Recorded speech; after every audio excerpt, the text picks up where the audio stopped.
আমরা একটা স্লোগানে মুখরিত এখন সারা বাংলাদেশ, মা মাটি ঢাকছে, তারেক রহমান আসছে। 25শে ডিসেম্বর উনি আমাদের দেশে আসছেন, এতে আমরা আবেগ আপ্লুত। আমরা চাই দলের জন্য যেভাবে উনি লন্ডন থেকে কাজ করেছেন সেখান থেকে আরো বেশি কঠোরভাবে কাজ করবেন, যাতে আমাদের নেতা নেত্রীদের মধ্যে যে ঐক্য সেটা গড়ে ওঠে। আমাদের ভারপ্রাপ্ত চেয়ারম্যান জনাব তারেক রহমান দীর্ঘ 18 বছর পর বাংলাদেশ পদার্পণ করছেন। আমরা বিএনপির নেতাকর্মীরা এতে অত্যন্ত খুশি। শুধু বিএনপির নেতাকর্মীরা, সারা বাংলাদেশের মানুষ অত্যন্ত খুশি। অনেক আশা আকাঙ্ক্ষা নিয়ে বাংলাদেশের মানুষ বিএনপির নেতাকর্মীরা অপেক্ষা করছেন।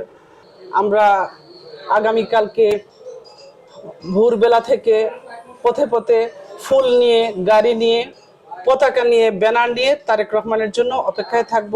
বিগত 17 বছর আমরা ওনাকে টিভি স্ক্রিনের মাধ্যমে দেখতে পাইছি। তাই আমরা নিজেরাও কুমিল্লা মহানগর স্বেচ্ছাসেবক দল কালকেই আমরা ঢাকার উদ্দেশ্যে চলে যাব এক নজর আমাদের নেতাকে দেখার জন্য। 17 বছর স্বৈরাচার বিরুদ্ধে আন্দোলনে যার নির্দেশে, যার ইয়েতে আমরা করে আজকে স্বৈরাচার মুক্ত হয়েছে দেশ এবং গণতন্ত্রের পথে যাত্রা শুরু করেছে। দেশনেত্রী বেগম খালেদা জিয়ার রোগ মুক্তি, তারেক রহমানের স্বদেশ প্রত্যাবর্তনের আমরা দোয়া মাহফিলের আয়োজন করা, বিলাদের আয়োজন করা হয়েছে। চেয়ারম্যান সাহেব আমাদের দেশে আমাদের মাঝে ফিরে আসছেন, তাই বলে আমাদের সবার আল্লাহর দরবার আমরা সবাই শুকরিয়া আদায় করি। আলহামদুলিল্লাহ, যাতে 25 তারিখ সুষ্ঠুভাবে এসে পৌঁছতে পারে।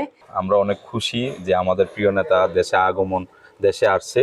আমরা সাধারণ মানুষ, নেতাকর্মীরা অনেক আনন্দিত এবং কুমিল্লা দক্ষিণ জেলা মহানগর সহ আমরা আনন্দ মিছিল করেছি।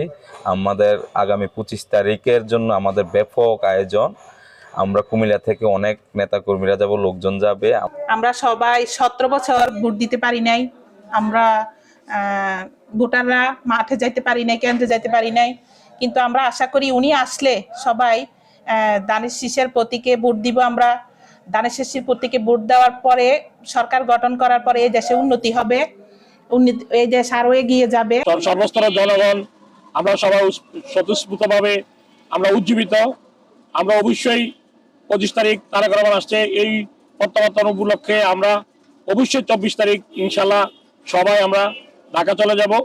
ঢাকা আমরা 24 তারিখ থাকবো, থেকে ইনশাল্লাহ 25 তারিখ আমাদের তারেক রহমানের বক্তব্য শুনবো।